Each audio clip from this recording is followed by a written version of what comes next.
Greetings to the saints of God. We've been speaking about the characteristics of the Spirit of God, and now we are going to deal with the nature of God. The seven spirits are the characteristics of Him who we are designed to be like. We have been issued out of the Spirit of God as spirit beings, and we are retrofitted, so to say, by God to be able to function as spirit, sons born of God in the earth. We know that Scripture says we are created in His image and in His likeness. Now, Colossians 1 verse 15 says, the Son is the image of the invisible God, the firstborn over all creation. That word image is the word icon, a word that we use very often in computers and social media, icon. And that word refers to exactly reflecting the source from which you come. When we're speaking of the image of God, in that He is the invisible God, we are speaking of God being spirit, and those born of God, the Son, is the image of the invisible God. The Son is also spirit. So, the invisible nature of God is the word used for spirit, often referred to as breath, pneuma, ruach, even in Hebrew.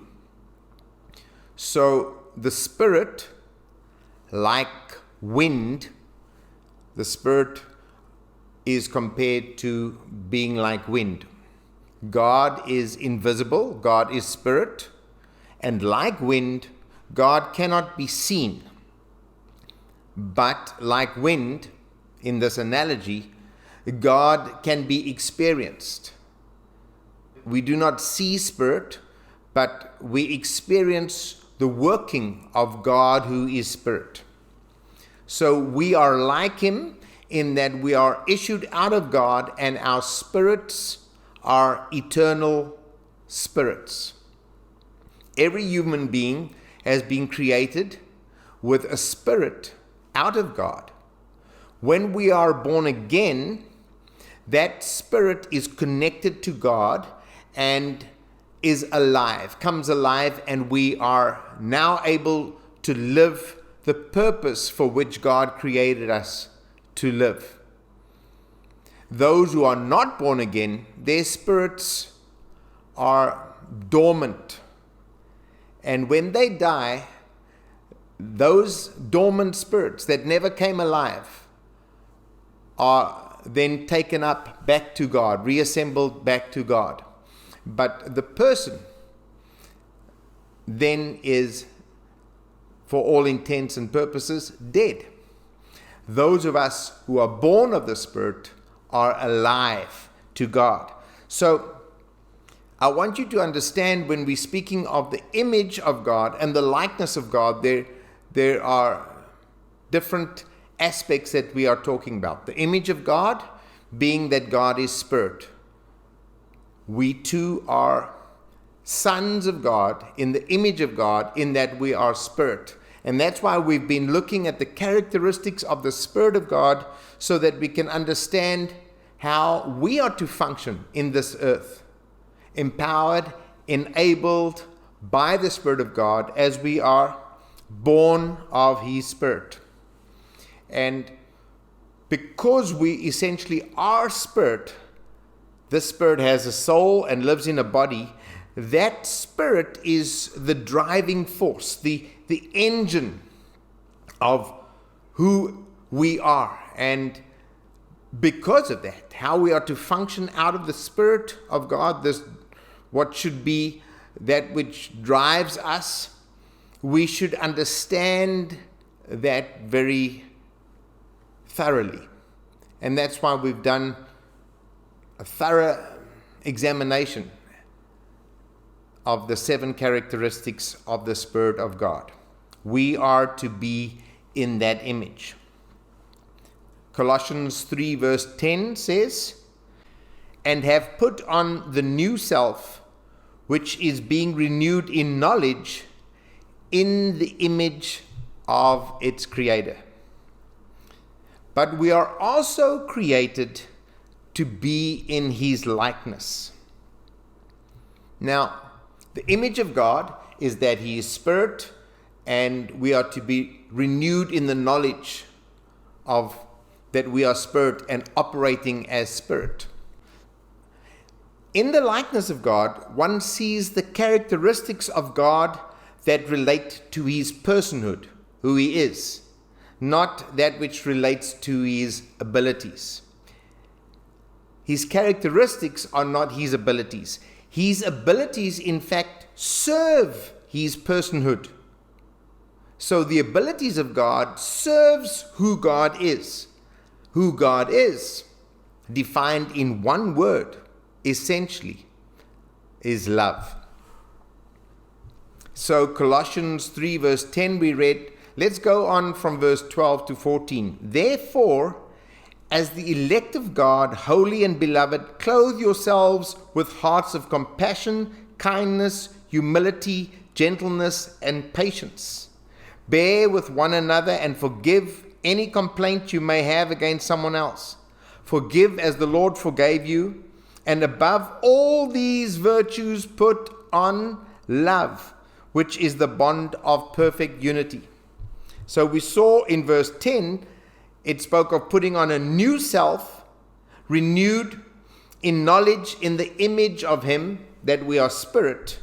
But then it goes on to say, this is the nature of God. That's his image, this is his likeness. And it speaks of kindness, compassion, humility, gentleness, patience. Summed up in one word, love. We remember the story of Moses when he said to God, "Show me your glory." In Exodus 30 verse 18, Moses said, "Please show me your glory." And God says in verse 19, "I will cause all my goodness to pass before you." The Lord replied, "And I will proclaim my name, the Lord, in your presence. I will have mercy on whom I have mercy, and I will have compassion on whom I have compassion." So God says, no man can see me, but if you want to see me, I'm going to let my glory pass before you. What is God's glory? Who he is, his personhood, his nature. And his nature is that he is a God of mercy and compassion. His goodness, his love is who God is. And so the glory of God is displayed by his character, love. And so we understand that we are to be the carriers of his glory here in the earth.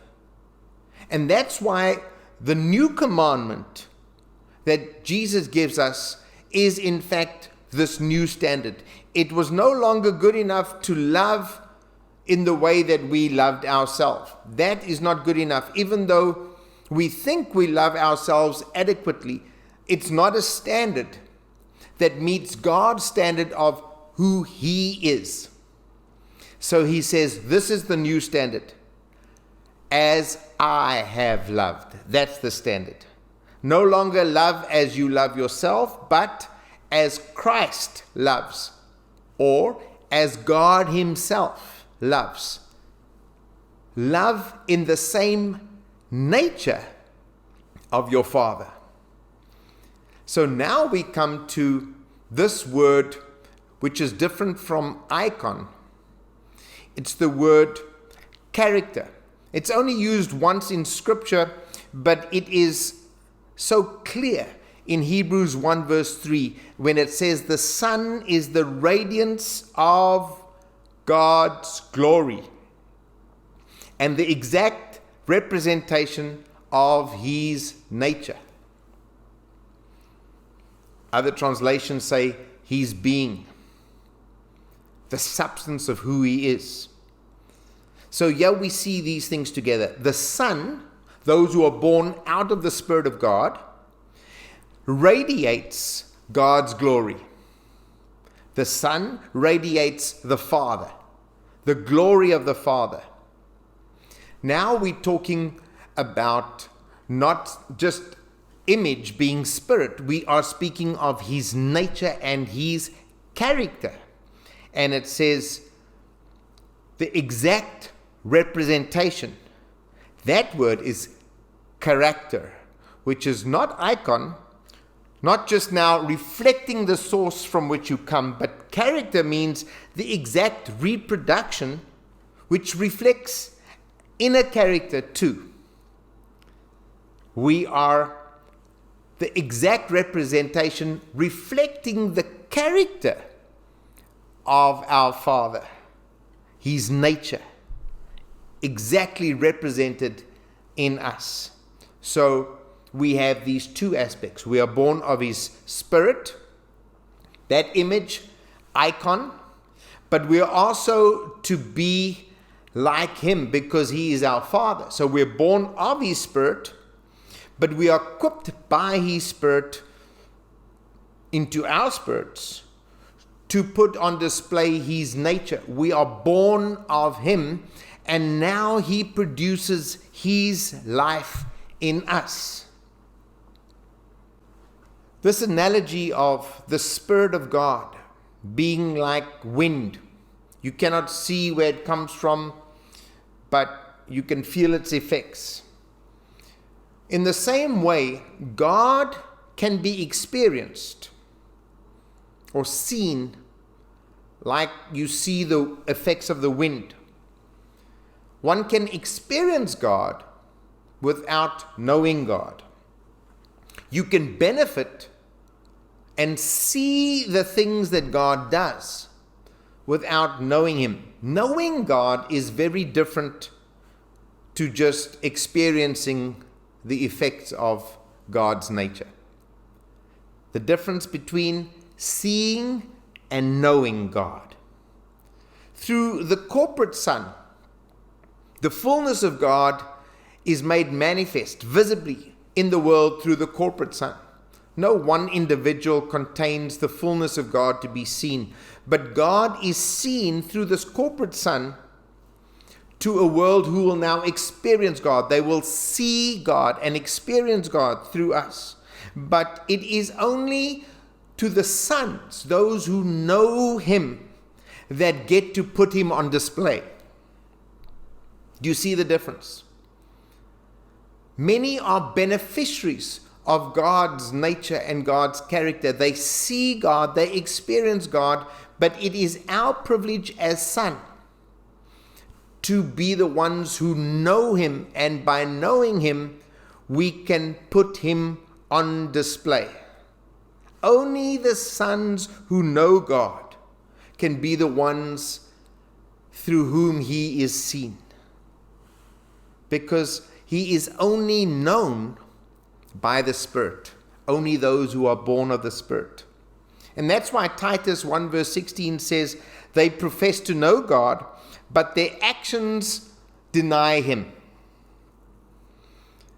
Scripture speaks of them as being detestable, disobedient, and unfit for any good deed. Another word for that, useless.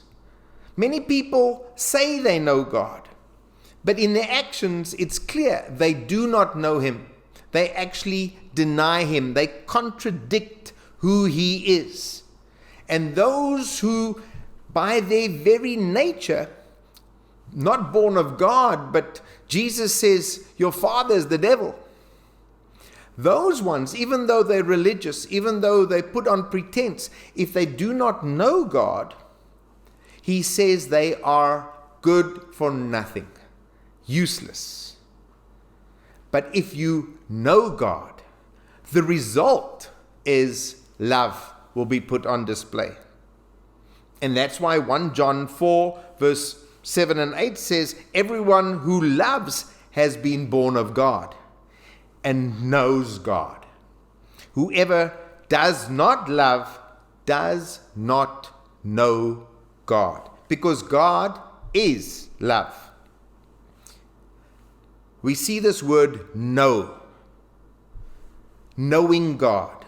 Whoever loves has been born of God and knows God. That word is gnosko, and it means to know through personal experience. But it also has the very intimate connotation of when a husband and a wife have intimate relations, and it says she knew him. Now, Luke 1 verse 34, we know this narrative, and when the angel is speaking to Mary, this young girl to whom the angel says, you will bear a child. And Mary says, how can this be? Mary asked the angel, since I am a virgin. Now, that I am a virgin is actually the word gnosko. So more accurately, the translation is, how can this be since I have not known a man? That's the more accurate translation. So this word know God is the same word gnosko as what Mary would say, I have not known a man. I have not been intimate with a man. So intimacy with God is obviously by the Spirit. Only those who are born of the Spirit, who have communion with God, spirit to spirit, can know God, because it is by the Spirit that we know Him and have intimacy with God. And this intimacy causes us to be like Him. When we have intimacy with God, spirit to spirit, He then produces Himself in us.